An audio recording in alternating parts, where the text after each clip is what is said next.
We took 6 of 2024's best electric performance cars on road and track to find out which one is best.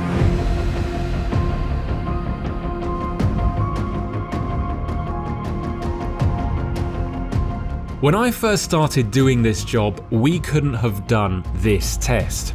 1, there simply wasn't enough fast electric cars to make it interesting, and 2, the measure for success would have just come down to which has the most outrageous acceleration figure. It's only in the last few years that the makers of fast electric cars have started to focus on the one thing that we value above pretty much all else. Namely, which one puts the biggest smile on your face. Right here, right now, that shouldn't be a problem. We've got track-focused Porsches, jaw-dropping supercars, hyperactive mega hatches, and even a Lotus SUV. Together, they deliver over 6,000 brake horsepower, cost almost £4 million, and create possibly our most outrageous group test yet. Now, a lot of what you see will be done on road because, let's face it, that's where these cars are going to spend most of their time. But fear not, we're also taking almost every car onto the legendary Nürburgring GP track to make sure we get the best and most thorough verdict possible.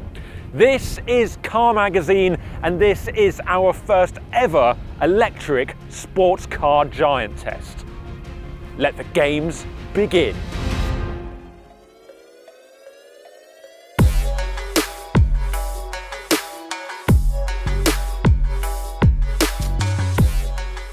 We're going to start with the Tesla Model S Plaid because as electric performance cars go, this isn't just the OG, it's also got to be the benchmark.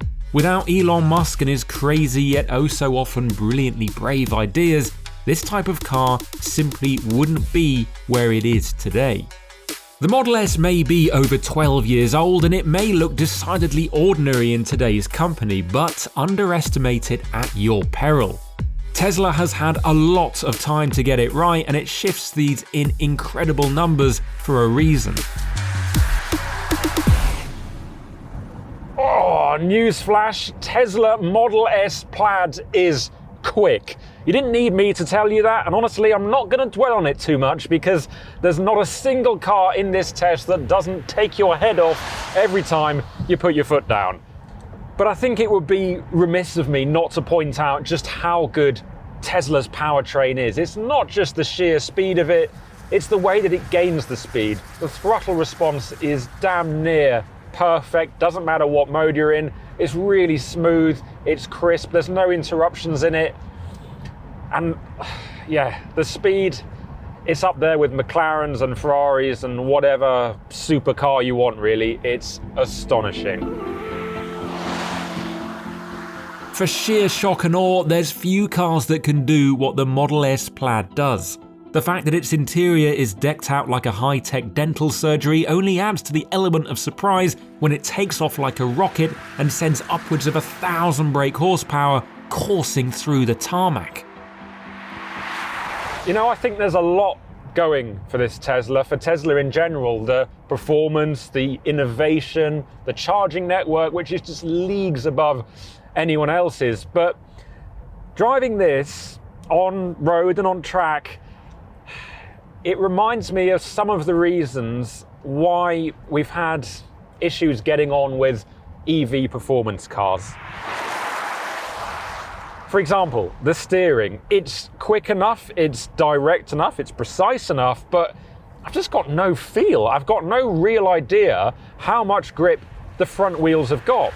And actually, I reckon they've got a lot of grip. In fact, when you do start to send it in and you've got a track where you can do that sort of thing, you can tell that this car hangs on really well indeed. But with varying conditions on the road and just not quite knowing what the surface is like, you don't get enough information by a long way.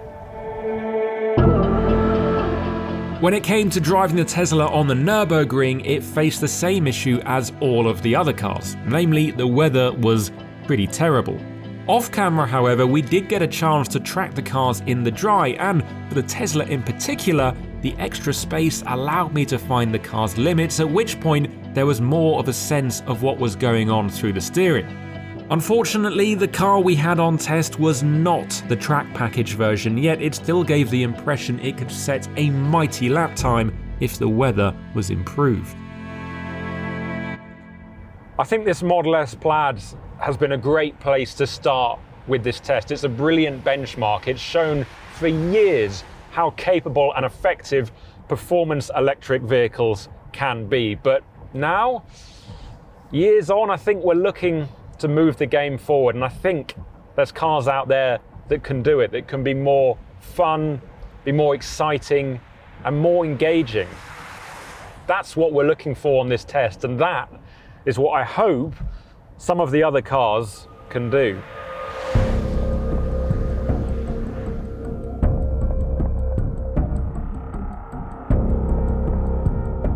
So, with the Tesla setting a benchmark of where we've come from, I hopped into one of the newest cars on this test, namely the Porsche Tacyan Turbo GT, to see how much progress has been made.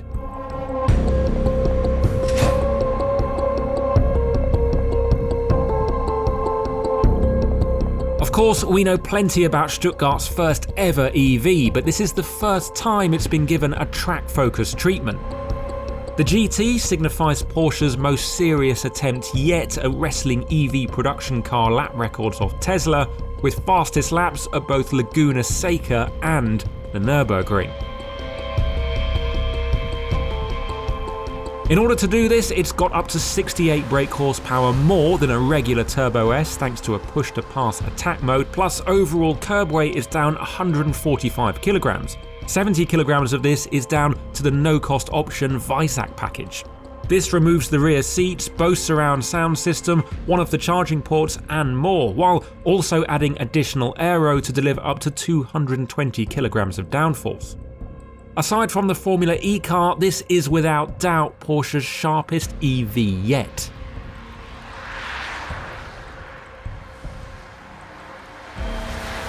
But it still weighs about 2.2 tons with the Weissach pack, and although this isn't the heaviest car on this test, it's definitely the heaviest car to ever be offered with the Weissach pack. And thus, does it suffer from the same problem as the Tesla, or can it move the game on somehow? Well, suffice to say, it's still breathtakingly capable, but there's far more communication between the car's limits and the driver. The steering, for example, is the finest on test, and while not at 911 levels, it feels nicer and more precise than any Panamera. Front-end grip is prodigious, and the agility makes you question whether the car is somehow anticipating your movements.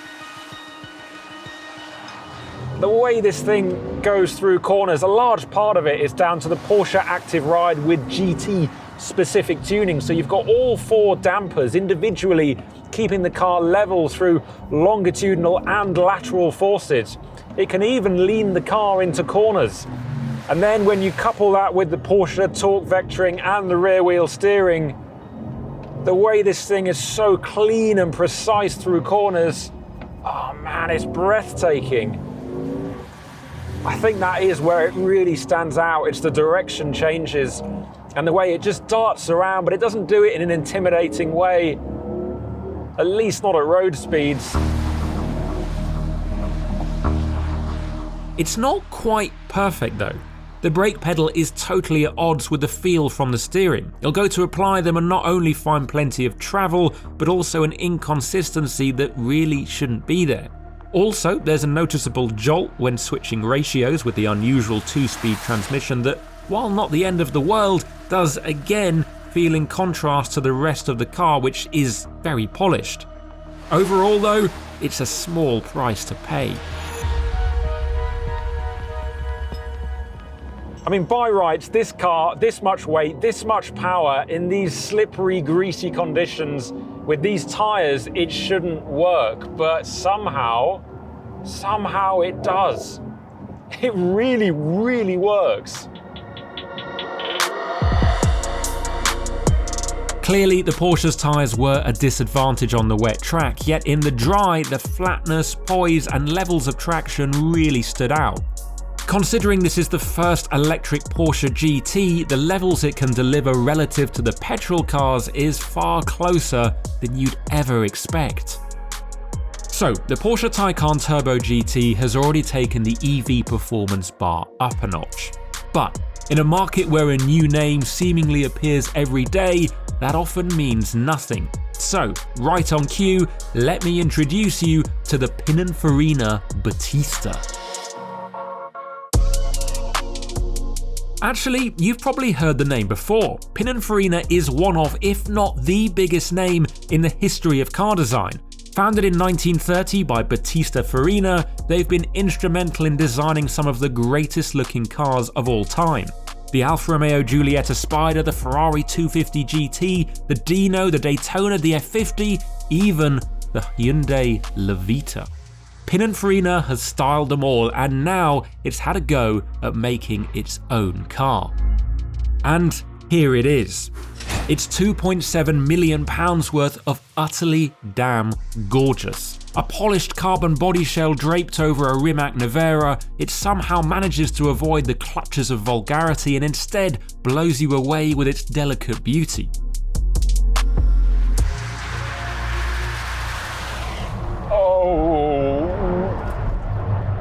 I was doing so well not to get swayed by the power and torque figures of these cars, but I'm sorry, when you've got 1,874 brake horsepower and 1,700 pounds-foot of torque, that grabs your attention.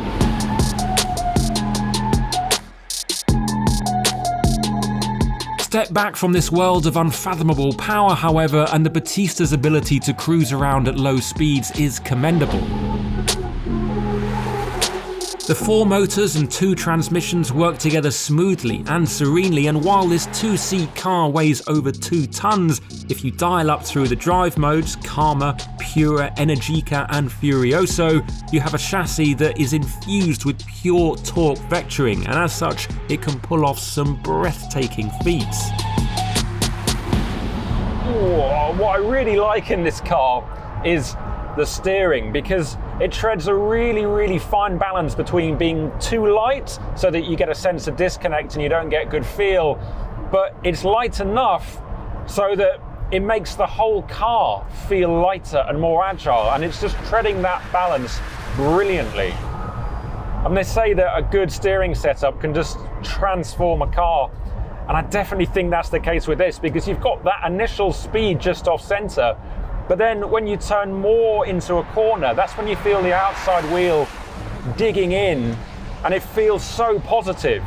The steering itself is really precise, it's accurate, and it just lets you enjoy it even when you're not actually going that quick. And that's the big thing with this, is that you don't just have that incredible power to let you enjoy it. There's also the steering and how it feels, which is unusual with a car that weighs this much. Regardless of whether it's petrol or electric, a car's ability to remain enjoyable even when you're not anywhere close to its vast limits is perhaps one of the greatest tricks it can pull off. And it has to be said that the various drive modes, such as Karma with 617 brake horsepower, really help with this. I also like how low you're sitting. This is the lowest driving position of all the cars here. So it instantly feels more special. It instantly feels more like a supercar. And again, I don't think I've driven an EV with a driving position quite like this. Granted, I haven't driven every one, but I still think this is pretty rare in just how much of a proper supercar view out you actually get.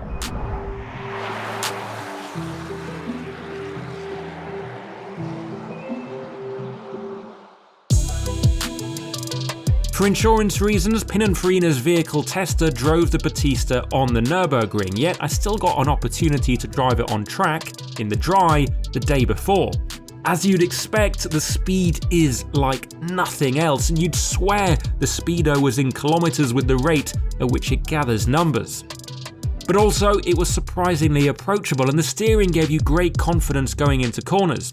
On exit, the torque vectoring allows you to be greedy with the throttle, but you still need to have a lot of respect for how the power and the weight can get you into trouble very quickly indeed. What it definitely proves though is that an EV with huge mass can still handle. So, does that mean that you can have an enjoyable performance EV SUV? Welcome to the future of Lotus cars. Welcome to the Eletre R SUV. Some of you may be repulsed by the sight of a 2.5-ton Lotus. Others will be intrigued, and many will be feeling a mixture of both. Whatever you want to say about this car though, it's certainly not short of talking points. And perhaps the most alarming one is that with 905 brake horsepower, this top-spec Eletre R is the least powerful car we've tested so far on this test. It's not often you get so readily outgunned with 900 plus ponies, but then these are unusual times.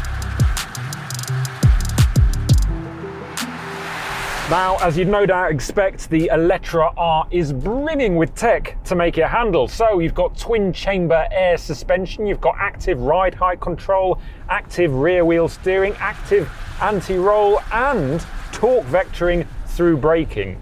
And it definitely needs all that because something this tall and this heavy probably isn't going to handle that well without it, I reckon.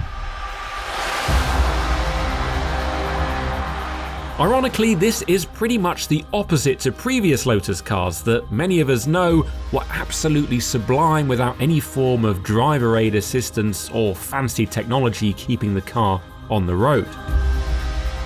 Like I said, these are unusual times.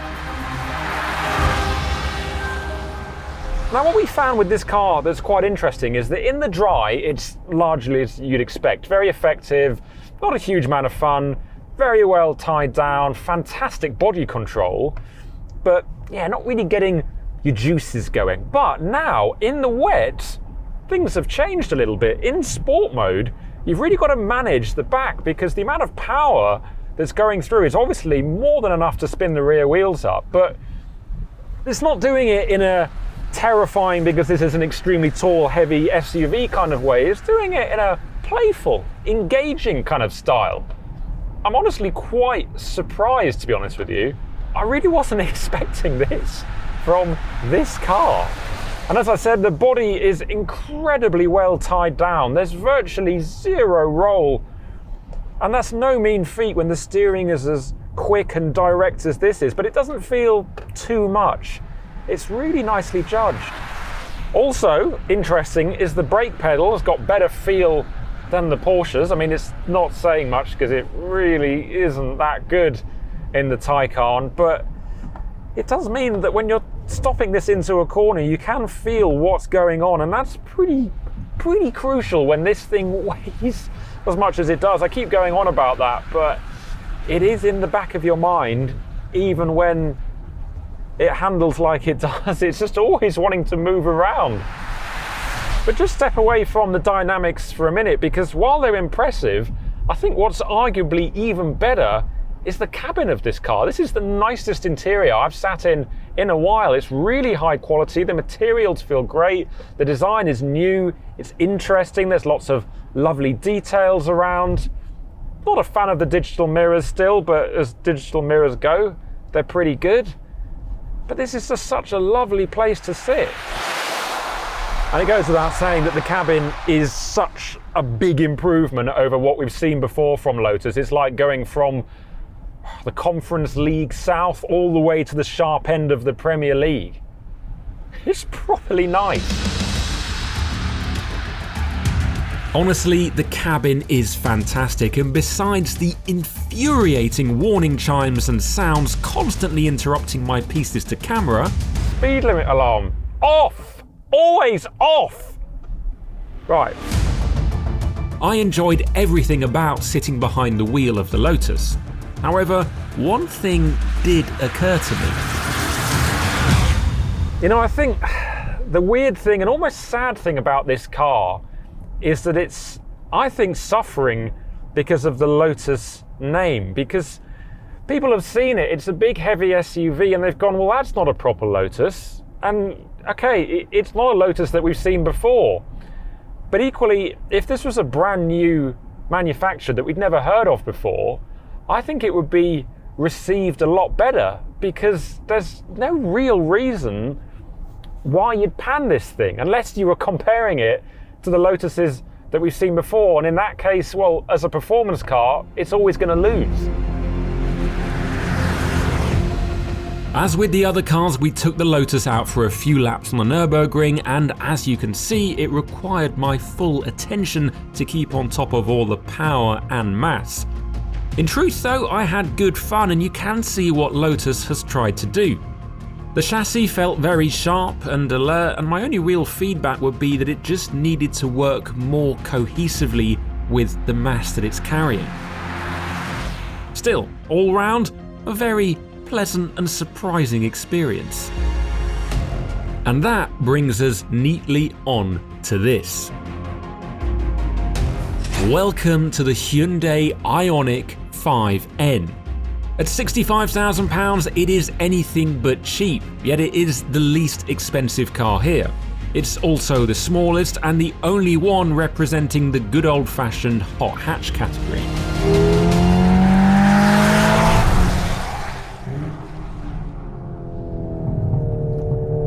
Now, like the Lotus, the Hyundai Ioniq 5N is a fairly fluid take on its genre. It's not a hot hatch in the same way that a Peugeot 205 GTI was, but then it doesn't claim to be. What it does claim to do, though, is be fun by the bucket load.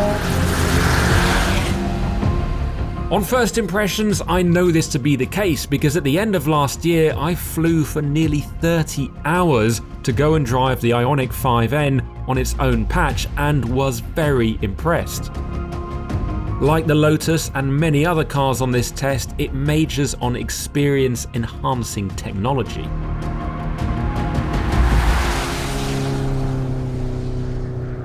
Now, it sounds like that could be pretty naff, but you've actually got some really cool stuff here. So we've got N active sound, we've got N pedal, which is where it's like an extreme one pedal driving mode. There's N torque distribution, so you can make it 100% front wheel drive or 100% rear wheel drive. There's N drift optimizer with clutch kick. The clutch kick doesn't work that well because you need to have your hands at 9 and 3, which obviously when you're drifting you don't, but it's still a nice idea. And also, one of my favourites is N E-Shift. Now, you might have noticed that I'm using the paddles here to not adjust the regen, but to change gear. It's not really a gear, obviously, but the software has incorporated gears into itself. So I'm in 4th, 3rd, 2nd. I've even got a rev counter that has a red line and a hard limiter. It's not a real hard limiter, but it still feels like one, and the torque curve is changed so that the higher you rev, the more you run out of puff. And I've got to be honest, it works really, really well. It definitely adds a layer of engagement that I never really thought you could do with an EV. And when I turn this off and I have it in just the one continuous speed, I actually feel a little bit sick because I'm sort of expecting that gear change to come in, but it doesn't, and it feels very unusual. It's like stepping onto an escalator that isn't working. Your brain is expecting something that just doesn't materialize.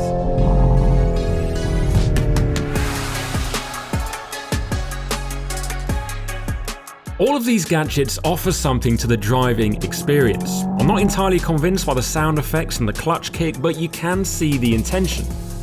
Leave all of this aside for 1 second, however, and the question is there a proper hot hatch underneath? Well, to try and ensure this, Hyundai made enhancements to the body and white structure, reinforced the motor and battery mountings, beefed up the subframes, and worked on the drive axles to prepare the Ioniq 5 for its performance car transformation. The result is just so impressive. Ex-Ford performance engineer Tyrone Johnson crafted the dynamics on this car, and it definitely shows because it really reminds me of the last gen Ford Focus RS. You've got really quite meaty steering that isn't as precise or delicate as something like a Honda Civic Type R, but it feels nicely connected to the road. It gives you a good sense of what's going on, even if, you know, the outright feel that you get in, say, a lighter sports car, it's not at that level, but you've still got a nice sensation of what the front wheels are doing and then what the rest of the car is doing. It's really malleable and chuckable. And that's the key thing with this, is that unlike a lot of very heavy cars, it actually responds well to being thrown around a bit. It doesn't just suddenly all come undone.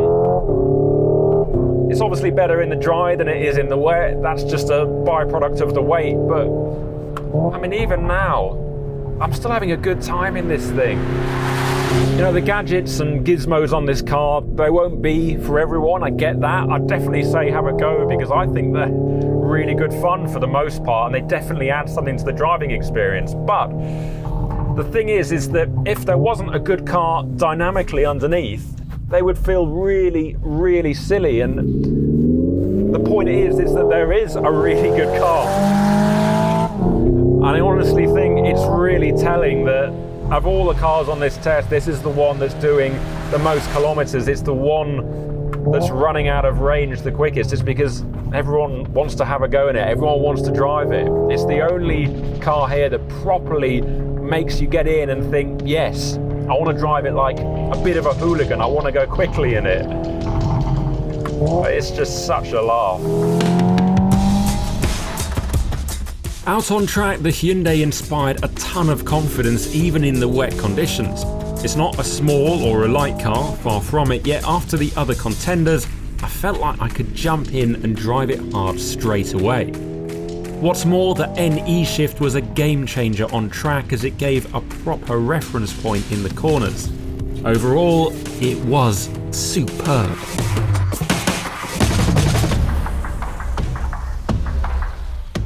Finally, we move on to our last car in this test, the BMW i5 M60. Munich stopped short of calling this an all-electric M5, but since it's the same shape and platform as the car that will eventually be the M5, it's not hard to draw the connection. It also develops 593 brake horsepower, which even by M5 standards is impressive. But incredibly, it also makes it the least powerful car on this test. However, as the Hyundai has shown, less can sometimes be more. So, is that the case with the BMW?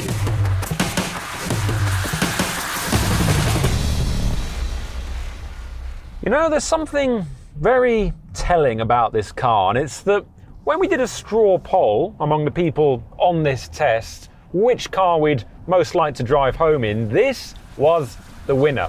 And I can see why. It's just so nice to drive. Doesn't matter what setting you've got the suspension in, it's smooth, soaks up the bumps brilliantly, it's really refined, the tech works, everything makes sense, the seats are comfortable. Oh, it's honestly so nice to drive around in. As you can see, I was quite taken with the comfort of the i5. But then there's a full set of very clever hardware to make sure this car can do both comfort and sporty. So you get the aforementioned adaptive dampers and rear axle steering as standard, plus as an option exclusive to the M60 and fitted here, the £4,000 M Adaptive Suspension Pro Pack brings down the ride height by 5mm, gives a specific tune to the dampers, and adds active anti-roll.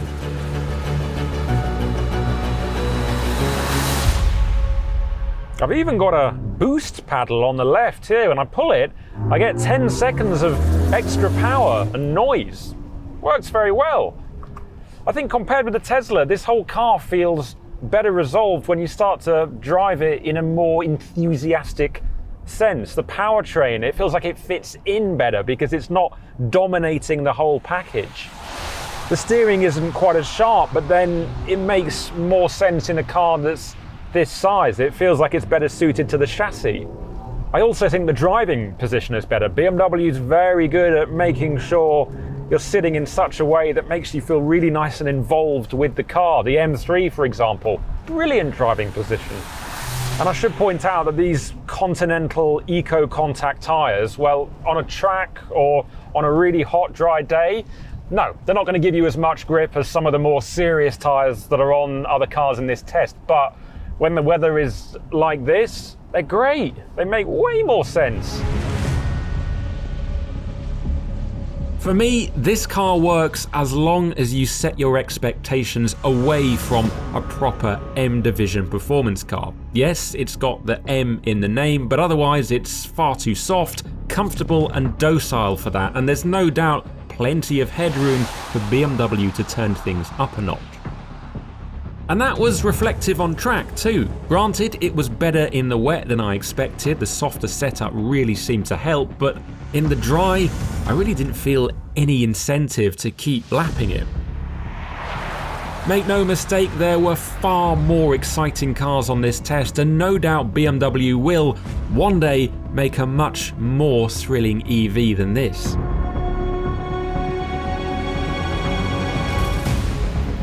So, what did we learn after 2 days driving the finest EVs that 2024 has to offer? Well, for starters, there's no lack of variety. Yes, the powertrains of each of our 6 contenders feel like they have more in common than their ICE equivalents, but the cars that are built around them are rich in colour and contrast.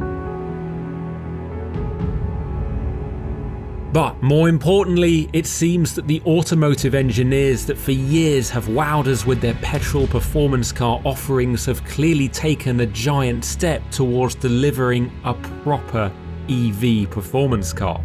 That's not to say there isn't scope to improve. None of these cars are under 2 tons or £60,000, for example, but the progress made is both rapid and deeply encouraging. And as it turns out, the winner of this test and our 2024 electric performance car of the year is not nearly the most expensive or the most powerful. For while we were wowed and thrilled by the likes of the Battista and Turbo GT, it's the hatchback from Hyundai that stole our hearts.